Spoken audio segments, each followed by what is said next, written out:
Hello, beautiful people. You are listening to the Communal Table podcast, part of Food and Wine Pro. Today's topic is pretty heavy and might trigger some feelings, some emotions. So I just want to upfront say that it's if you need to check into any resources, crisis text line is right there for you. A text away at 741-741. RAINN, RAINN, is an incredible resource for sexual abuse survivors. And if you want to spread the word on those particular entities, they'll be really helpful. Because my guest today is one of the bravest human beings I have ever met. And she has broken the world open for people, not just in the restaurant industry, but women around the world, for speaking up and being a whistleblower, being a truth teller, putting her own face and her own name out there in the face of the sexual harassment and abuse in the restaurant industry. Thank you so much for being here, Trish Nelson. I am really, really, really grateful that you are here today and for everything that you have done so far. Let's talk about where you are in town and what you were doing yesterday. Well, thank you so much for having me. And I'm in town because I'm one of the women who worked for Ken Friedman and April Bloomfield at the Spotted Pig and the Breslin. And I came forward about the abuse in their restaurants and the abuse of Ken Friedman. And so we stood with the Attorney General yesterday because our case has closed. And thank God. So this has been how many months in the making? Well, a year and a half with the Attorney General. So they've been doing an investigation, and it's not light. You know, they have to corroborate every story. They have to make sure that everything is accurate. And so I wasn't planning on coming to New York this week. This is not a fun little jaunt, like propelling jaunt to New York, let's say. But I'm just, it's such a release because, you know, this has just been looming for so long, and to have some closure is it gives me a sense of peace. So I told you yesterday you shook the world, starting, I guess it was a year and a half ago or so, because you weren't just, one of the people in the case. You were one of the first public faces. It's incredibly hard to corroborate and report and properly process cases that are built around sexual harassment and abuse in any industry whatsoever. Definitely in the restaurant industry, where particular players in this case are known for blackballing people from the entire industry. And you've been part of the restaurant industry for... Well, I started my first job. I'm 42, and my first service industry job was when I was 13. So okay. 14, not 13. Yeah. So you're working in this place that has this culture around it of, it's seen from the outside as this party place. And it turns out what was happening on the inside was much, much darker. And you're working there, and you're not just seeing this happen. Some of the stuff is being done to you as well. And Spotted Pig, a glamour spot owned by a lot of celebrities. Of course. And the threat of not being able to be part of this industry that you've been in since you were 13 years old. It's huge. And, I've done this because I'm a creative person and because I absolutely love the restaurant industry. I think this is such a fabulous... food is such a communal expression of humanity. It's what brings us together. It's everything that I believe in. So I've been deeply ingrained in this culture and a believer of this culture. But also, it's such a complicated issue when you have exposure of something that threatens lifestyle choices. Right. Because it's a hard ask to say to the well-heeled or people who just enjoy restaurant culture, hey, I want to show you what's going on behind the scenes of your favorite restaurant. How do you feel about that? Oh, you don't want to hear that? I totally get it. Because you love that burger or whatever. Right.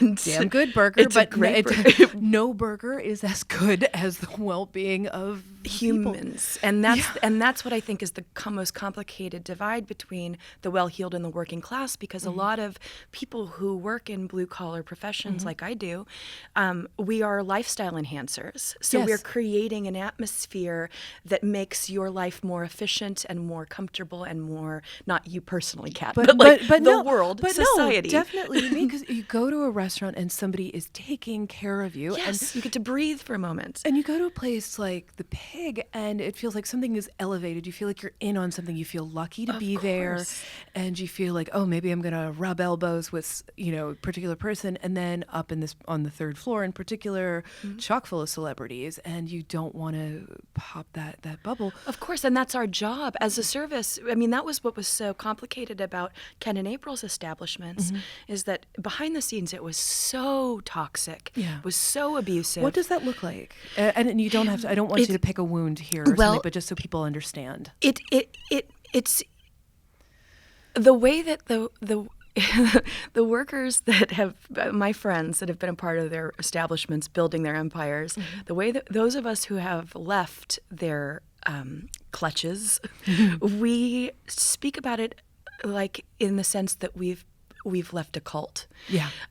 They are master manipulators. They are abusive in the way that one of their joys, sadistic joys, is that it's like having two abusive, like alcoholic or drug-addled parents, where you don't know what you're going to get on any day, a given day, and they will. They love to rip your livelihood away. I mean, April fired me on a whim one day, and then they rehired me. And then some people get fired and rehired within like 4 times within a year. It's like this, like, we can take this away from you at any given moment. So then there's this culture of control that begins to seep in. Worked at those places. And so you're constantly on high alert because these people, because you feel, I mean, it's odd how the more abusive a place is, the more connected the staff is. You know what? It's sort of like in families where this happens, the way the siblings tend to bond. Right. It's like only we know what this is. We're in the trenches together. That's the thing is, there is this military aspect to kitchens in the brigade system, but also in this particular camaraderie that comes up in the foxhole, and also in the PTSD that happens once you have survived a particularly toxic situation where people don't understand. They might say to you, oh, why didn't you just quit?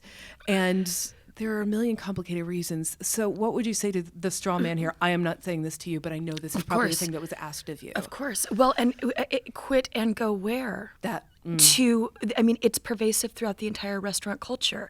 So there's different layers and different levels of like, well, how abusive is this restaurant? We know it's going to be abusive, but like, how abusive is it going to be? I mean, there's not a place, and I've worked at I mean, I'm a loyalist, so I haven't worked at 1,000 different restaurants. Right. But for years, I've been like, I was with Ken and April for 6 years, and I was at the Standard. I opened the very first Standard in Hollywood. I was there for 2 years.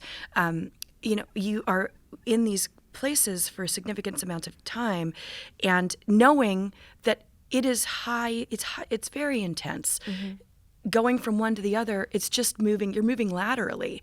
So it's not like, oh, well, thank God there's this place because I hear that this place doesn't abuse their workers. I wish this is something, again, like I feel like the dining public maybe is starting to learn the cost of how this actually affects the people who work there. And, I always say, like, they care how the chicken was raised. They care about, there's like tweezers and microgreens and stuff. And foam. You don't think about the people. It's a vulnerable population in some ways who works in restaurants because, as you said, that working class, working poor often. And when people do not have, money is freedom. Money is the ability to say, screw you, I'm leaving. And to not have the money and the power, that you can perform financial abuse and control on somebody. And I feel like I really love what you said, and I want to go further down this about this being a working class profession, this being a blue collar profession, when people might have this notion of like, oh, the snobby fancy waiter at this place somehow is an echelon, above me or meets me where I am. People who work in restaurants don't come from privileged backgrounds. No, it fascinates me because I love, my favorite thing about people or life is the contradictions, and I love that we have this industry where we are like our palates are refined. Like we have a high knowledge of quality ingredients and wine and things that would make no sense. With the people that juxtaposed against our paychecks, like right. This is not, but we're providing this for an environment that is for the well-heeled, and that is, I think that was one of my most eye-opening moments, because when the New York Times reached out to me in 2017, and God bless Julia Moskin and Kim Severson. Yes, I couldn't believe it. And I'd never, obviously, this is not my lifestyle. I've never been a part of anything like this. So just the care that goes into reporting of integral journalism. Like this took almost a half a year to put together this story for them. This is going on for a long time. It was not. I didn't understand how that worked. And Kim's been on this podcast before, and we talked about the rigor of reporting a story like this and the emotional impact that it has on everybody involved, including the reporter. And that was, for me, as a working class woman, I always had this, now I know it was a fantasy, but I had this idea in my mind that someday I'm going to reach a certain level of prestige in my own career, in my own life, and this kind of sexualization and this kind of verbal abuse will come to an end. Because I, in my mind, thought as a woman, you just reach a certain position of power and people can no longer harm you. Oh, we are learning the opposite here. And so that's why when people were coming forward that I admired as having traversed the divide, I could not believe that. I was like, oh, it's every woman. It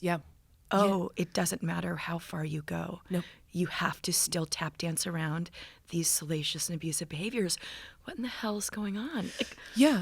And then you ask yourself in this situation, because I know I have, what have I seen happen in front of me that I just let pass by, or I tee-heed because I was uncomfortable, because I didn't want to confront somebody about it, where I didn't want to spoil the party, I didn't want to do that. And if you're working somewhere where it's a party atmosphere and it's your job to keep the party going, that's got to be such a painful place to be. Well, I mean, it's like we were saying before, it is my job to mask it is my job to create an experience. And that's what I love so much about the pig, because everyone would be so pissed off by the time they got to my table. They'd waited for 2.5 hours to, they didn't understand, and it was my job. Don't you know who I am? Yeah, and it was my job to turn their experience around, and I loved doing that. Yeah.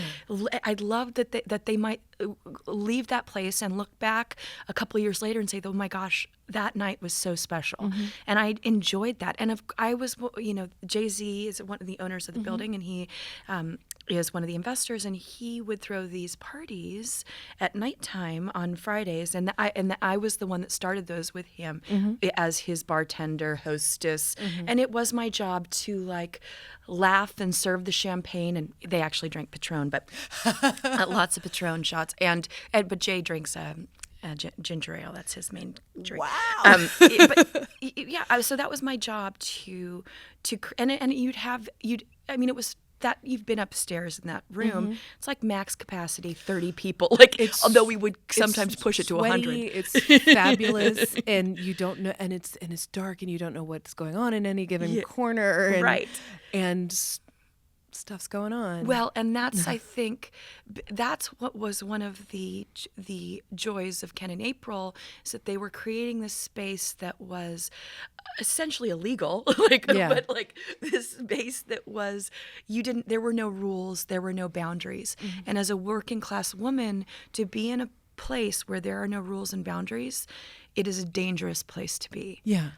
Because you come with the place. You're part of the furniture. You're part of the experience, and you are, for whatever reason, people look at the servants as being invisible, and it's part of our job to be invisible or to engage. Like we're mind readers. It's an empathetic profession. Yeah, you have to know what people are needing from you, and so that experience of I've lost my train of thought. What was I talking about? But creating this experience for being a working class person and it becoming dangerous. Yes.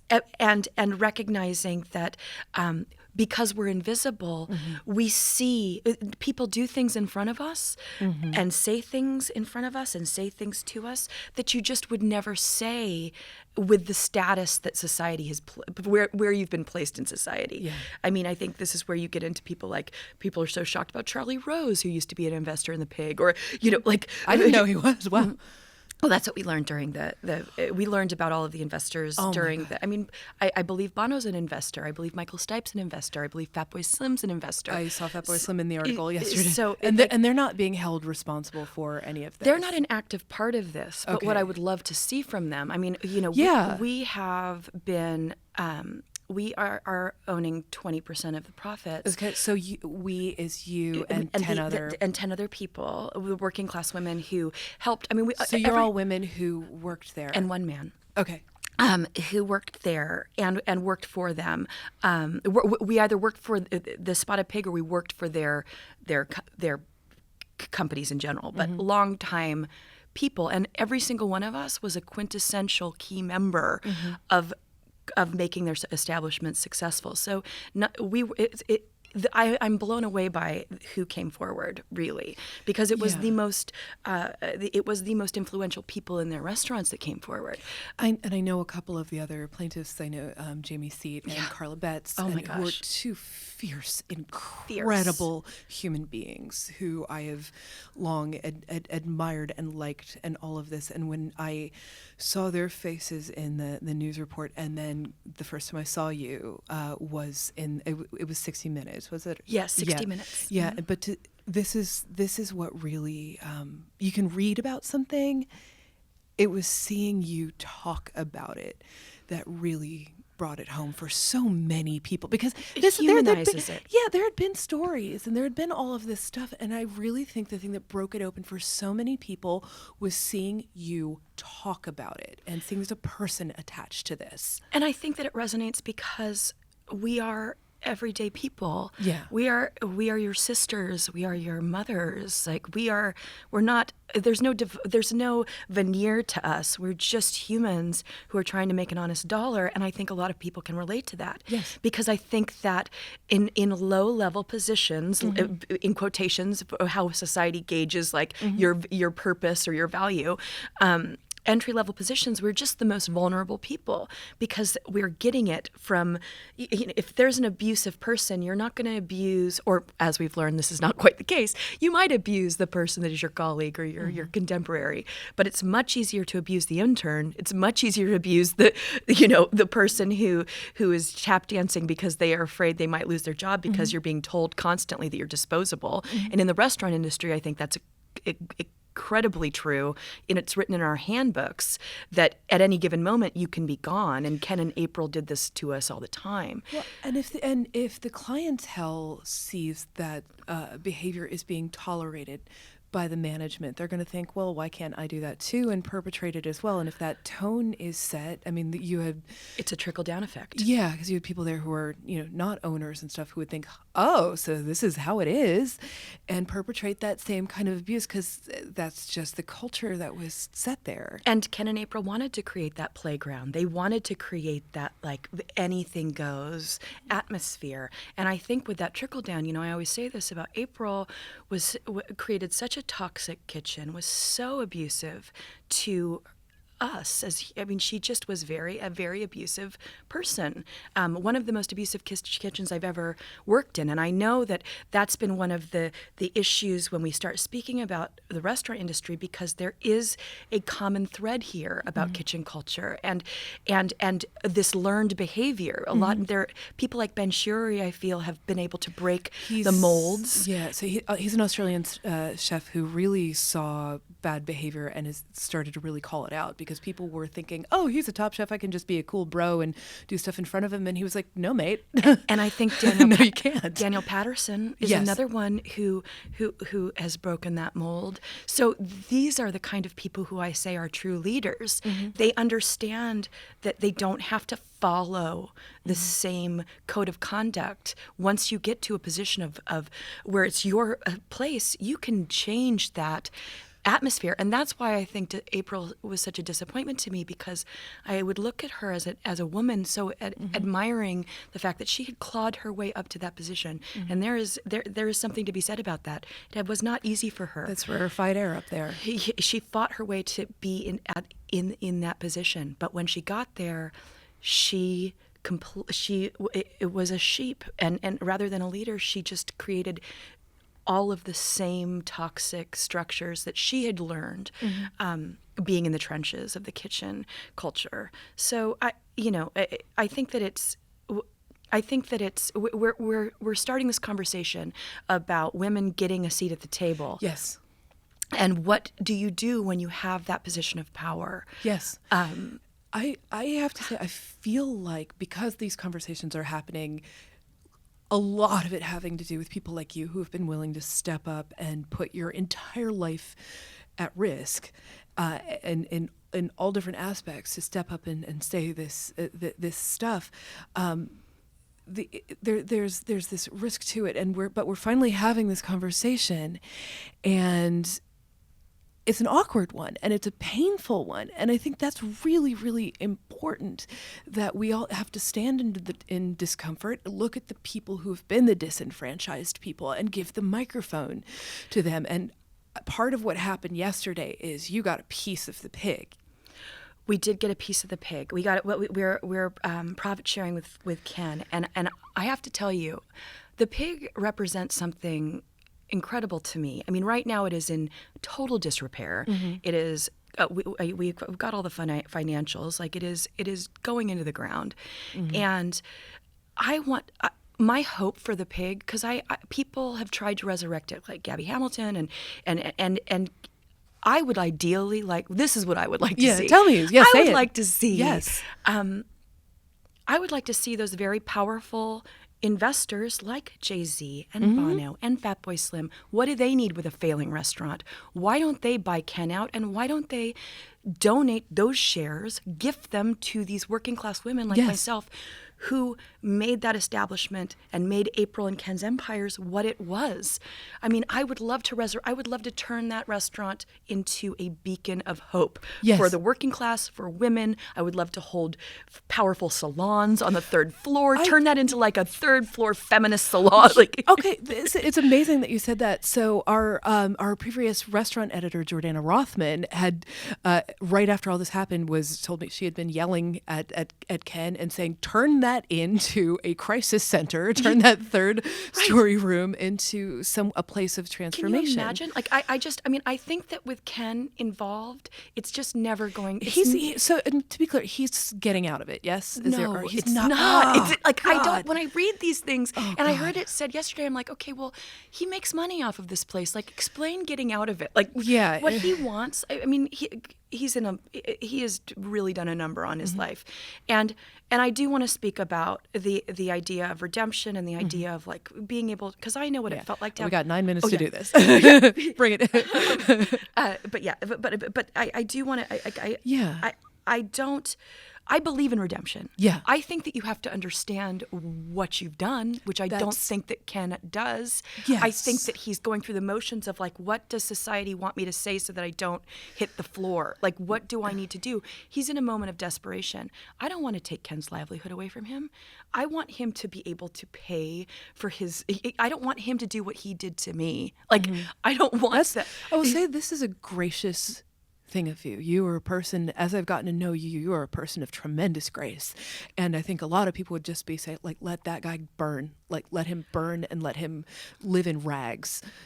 Well, I think that the complicated thing for all of us is that I know what it feels like to be shamed into silence. Yeah. And I know it's not the answer. So we have to bridge the gap of this divide. Like we have to start these conversations, and that includes hearing things from Ken and Mario and Harvey Weinstein and Louis C.K., things that I'm probably not going to agree with, especially if they can't take ownership of what they've actually done. But do I want them to be shamed into silence? No, because I think that we have to have conversations with people that you disagree with in order to evolve as a culture. I think it's important, and it helps crack the egg open. Okay, well, so Harvey thinks he's a victim. Well, okay, you allegedly raped all these people that I think it'll probably be proven to be true, and Bill Cosby. You know, I mean, it just goes on and on and on. Unfortunately, you see all the people that have really taken advantage of their positions of power. But I would like to see those powerful, famous male investors buy Ken out, give him enough money to pay off his mounting debts, get the pig out of its despair, and then I would love the women who actually worked hard to run. I would love us to. I mean, April's right-hand woman is a part of our team. She could kill that kitchen. Like, we could kill that space. We would just. It is my hope, or maybe we can raise money. Maybe I'll start a GoFundMe. But give the pig back to the people. Like, I bring home that bacon. Like, what is this? Restorative justice is a really, really powerful notion that is happening in a lot of quadrants of society and stuff. Is that what that looks like to you, to be able to give this power back to the people? To how do you want the diners, the people who have been eating there and enjoying this atmosphere, what do you want them to think about? Well, I would love. I mean, if I were able to actually take over ownership of the pig at some point in my life, along with the women who are a part of this case, I would love the diners to feel like they were contributing to this general understanding of, like, the restaurant industry is changing. In our hands, we would be able to actually implement protocol that would make our employees feel safe. We would be able to pull in outdoor HR resources so that it isn't just about our company being protected. It's about the people who work for us being protected. We would be able to donate a portion of the proceeds to RAIN, or just to truly bring it home to say we are invested in revamping this restaurant culture and being a leader in what a mentally stable establishment. You can feel pride eating here because you know you're contributing to change. That's such an important thing, because I think this doesn't just happen from the owners. It's got to happen from the people who are funding them, from the people who eat there, who are putting.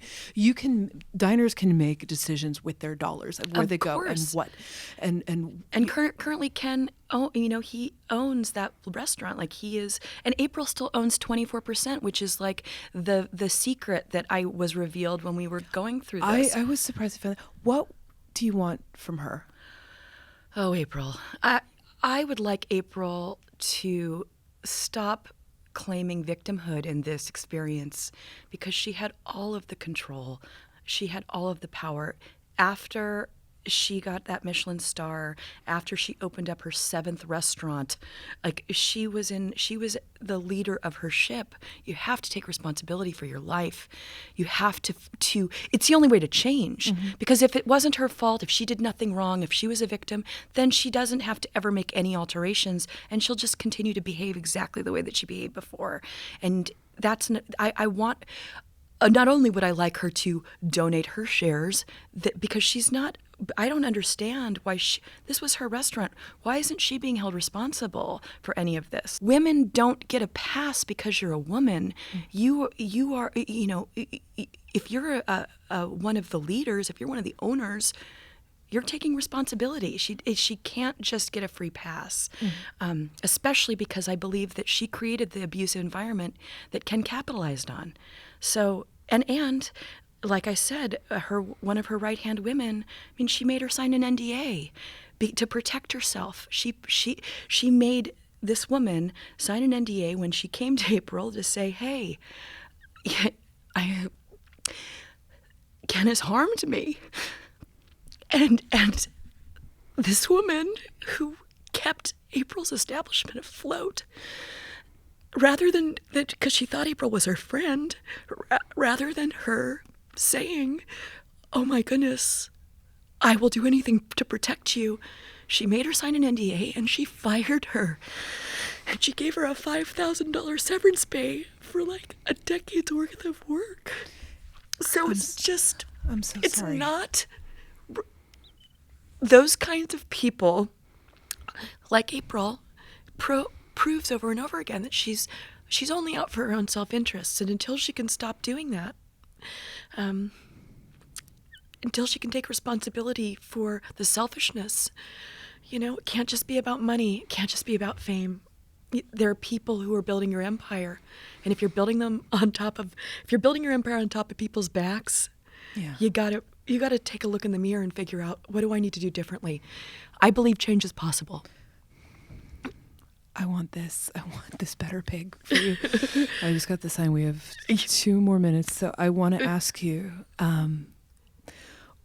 there are more people out there who are, there was, during the press conference, it was mentioned that there is an open and credible exploration into Mario Batali's activities. And when they were saying his partners, does that mean at the pig, or did that mean? I think they're talking about Joe Bastianich. Okay, I think they're talking about the Bastianich family. So they were saying that there is an open investigation. They asked anybody who has information to come forward. So what would you say to that scared person who is holding on to this thing, who is worried about their position in the industry, who's worried about their livelihood, who has something that they want to say, because those people are out there? What would you say to them?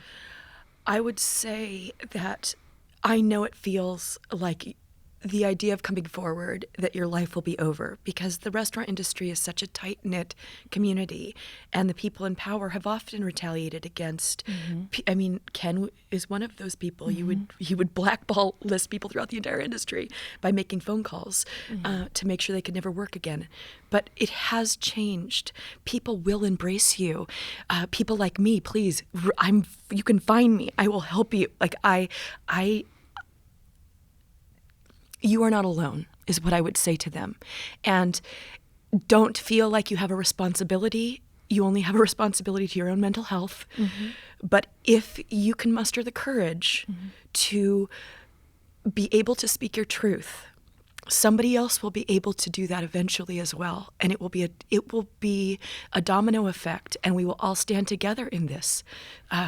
So just know that you are embraced. So, and your fear is understandable, but there is so much love waiting for you on this side of the divide. And for you too, Trish. I cannot say enough how grateful I am for everything that you have done over the past few years to make it safer for this industry that I love, for people in the industry that I love, for women at large. For you changed the world, and I thank you. And God, I hope after these few days, after these few years, you have some good comfort and self-care. But folks listening, for these, find Trish, buy her a spa visit, buy her I'd like a deep tissue massage, please. Yes. And I can't wait for your next chapter. Oh, girl. I'm so grateful wait. for you. So, okay, we're going to pinky swear. Okay. This year, this 2020, We're going to light up the world. On fire. No, not on fire. We do not do not like the word on fire. We are going to illuminate the world. And you already have. Thank you so much, Trish. I love you. I love you right back. Thank you so much for listening. If you want to find Trish, she is easy to find on the internet. I'm on Facebook as Trish Nelson, and on Instagram and Twitter, I'm at BanterGirlSTW. Okay, and for folks who don't know, she's also an incredible performer who runs a reading series that has recently rocked my socks. So she will have information on her social platforms about her, but deeply talented individual. And I also want to throw out those support resources again. Crisis text line at 741-741. It's a free service where you can text anytime, 24/7, and a trained volunteer will get right back to you. And it's really great because you can do it quietly, which is a great thing, so nobody has to hear you talking on the phone. RAIN, which is a national organization to deal with survivors of sexual abuse and violence, is out there for you as well, RAINN. And those are really good resources to pass along to have in your pocket whenever you use them. And this podcast is part of Food and Wine Pro, which we established to really talk about issues in the industry, from Me Too to wages to how to keep sane in this very, very fraught and beautiful industry. So if you go to foodandwine.com, you can find the pro section there. Sign up for the newsletter, which is written weekly either by our editor-in-chief, Hunter Lewis. He has some incredible advice for the industry on a weekly basis. I'll pinch hit on occasion, and you can always find the latest podcast there. Please subscribe to us on all your different podcast platforms, Spotify, Apple Podcasts, Stitcher, your retainer, wherever you happen to find these things. And leave those comments, leave those stars, because that helps people find us.